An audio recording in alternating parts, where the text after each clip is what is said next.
Este es el acceso principal del museo. Estos vestidos que han sido elaborados en cobre con motivos indígenas.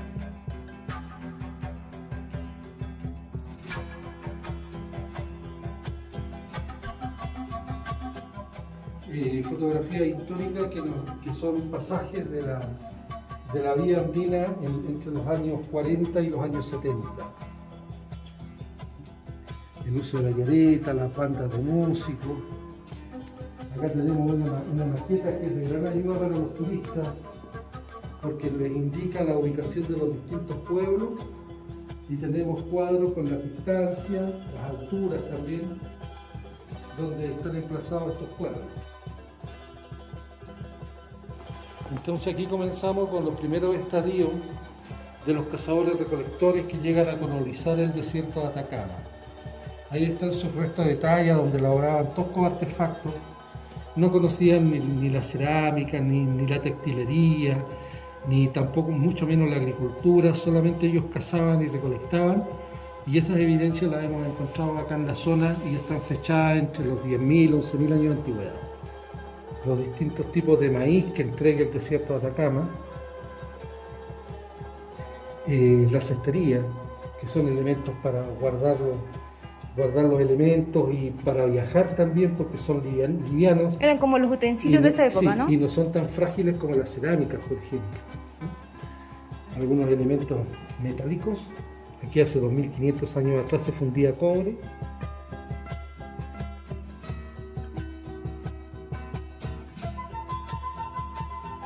Acá tenemos piezas que corresponden a las culturas locales, en este caso Topater, Chunchuri, que nos hablan de la prehistoria local.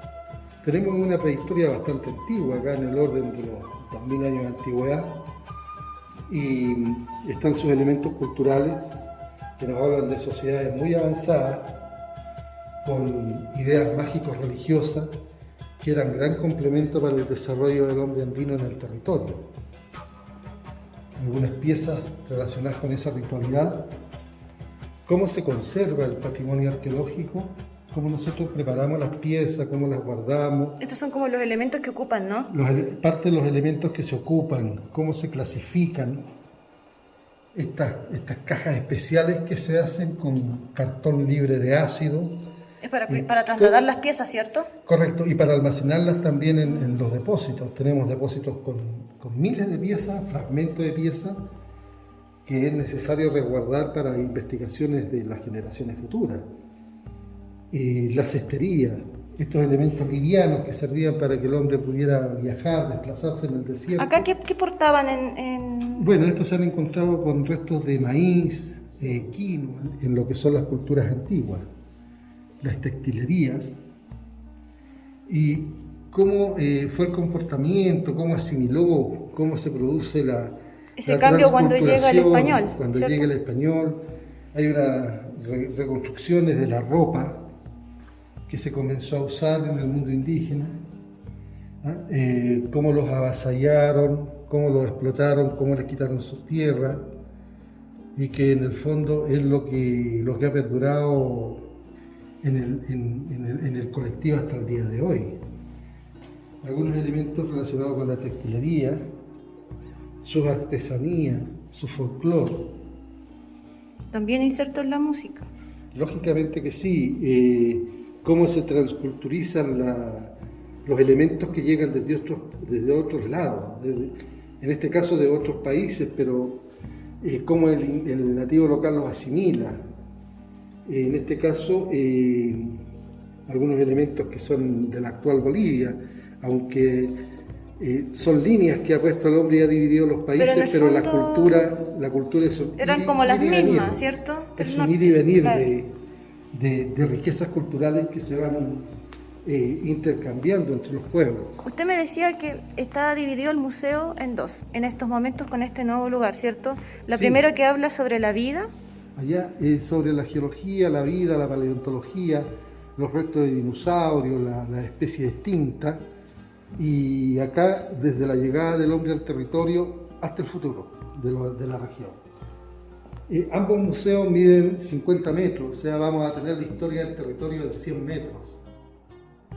Y la historia de Calama, de su entorno.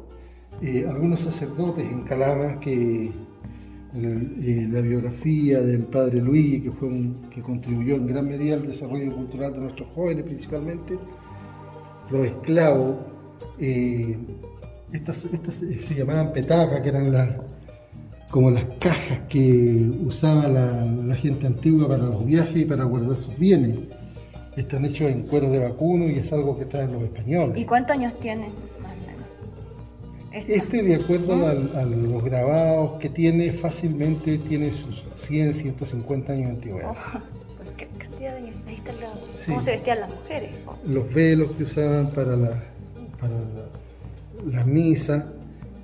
Acá ya es como una parte ya más religiosa, una influencia de los españoles, ¿cierto? Sí, es parte de los elementos culturales que acompañan el desarrollo de la vida del hombre en el desierto. La vida en la salitrera, cuando se produce la caída, entre comillas, de la salitrera, todos esos mineros se vienen a trabajar en la naciente industria del cobre. ¿Cuánto duraron las salitreras acá en el norte? ¿Cuánto tiempo?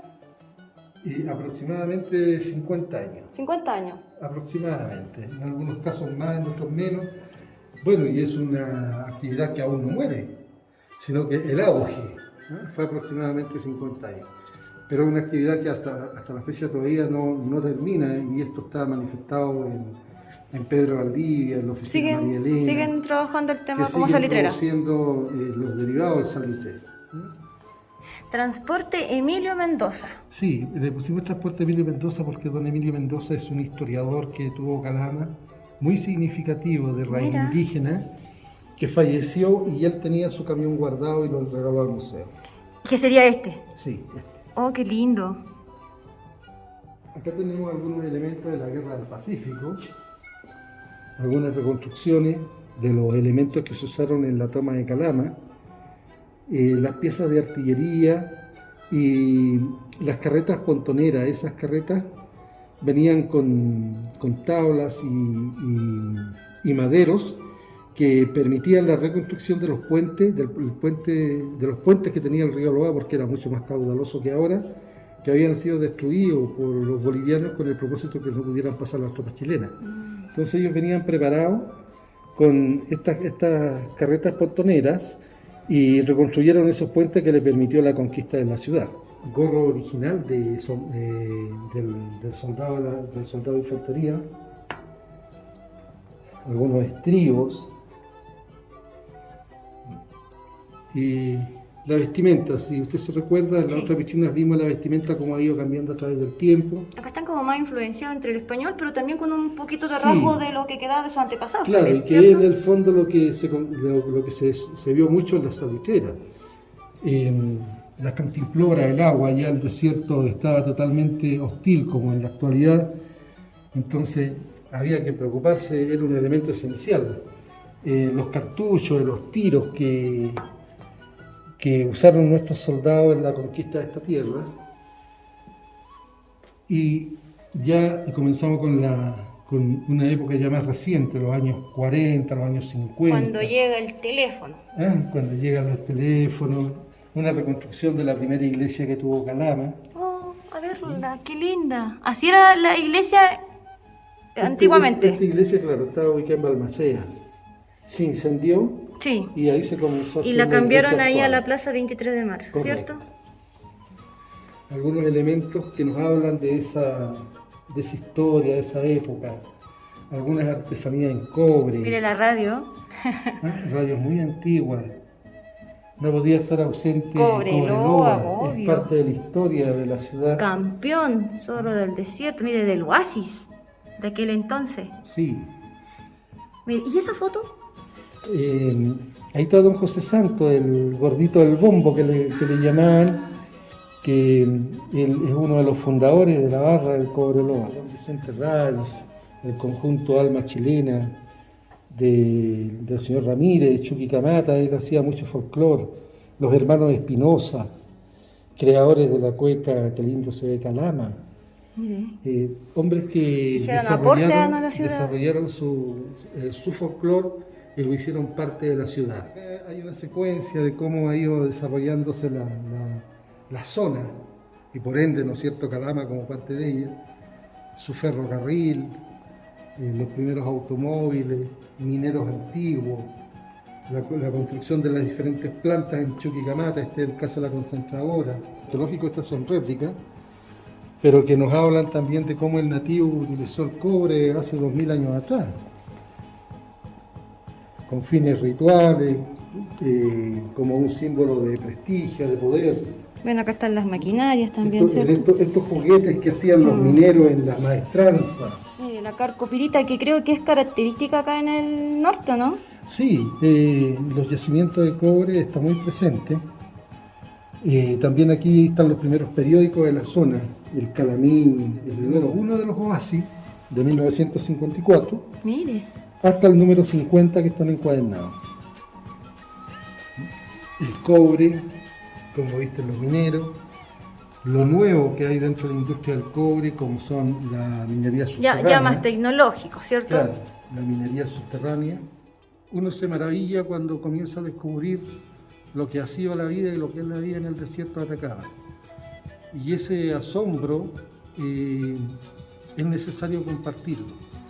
Es por eso que se consolidan estos centros, con el propósito que principalmente nuestros jóvenes, que son quienes deben de continuar con estos trabajos en el mañana, tomen parte de esta motivación que va a permitir el desarrollo y la proyección de nuestro territorio y por ende de nuestro país. Muchas gracias, don Osvaldo, por su tiempo. Gracias a ustedes.